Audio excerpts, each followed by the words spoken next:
some good things, but when I was younger, it all looks good when you're young. I mean, we feel like we can't be hurt, can't be touched. I'm unstoppable. In all areas, I can do what I want. I'm only 15. I'll never see 20. 20 is a long way from now. We can just have fun. But what we think is fun, it isn't always fun. Even young men.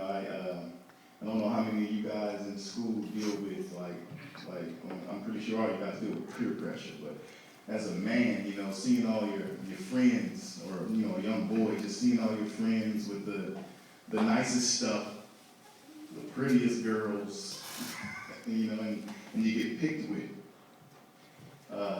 As far as, since my wife was, kind of on the sex topic, I think this really needs to be talked about a lot, with this generation and the generations to come. But as a young man, just getting picked with by my friends, Aaron, you're never gonna get a girl. And we as men, we as young men, we want to conquer something. Men like to conquer things and complete something, just to say, hey, we did it, we accomplished it. Women, they seem to, they're on it, but they kind of take their time with things to make sure it's right, make sure it's on point. But as long as we conquer it and get to the top of the mountain, we're fine, even with the slips and falls along the way. I mean, I think that a lot of women, they like to be, perfect sometimes. But getting picked on by my friends, Aaron, you're not gonna get no girl, you're nothing. And letting that get to my head, letting that control me.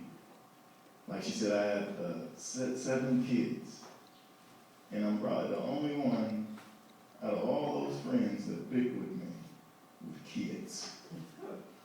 They was doing what they wanted to do, having fun, and then I finally experienced what we call fun. And 7 kids at, the age of, I think I was 25 by the time the 7th kid came. I had a few in marriage. I was married at 18, but even then,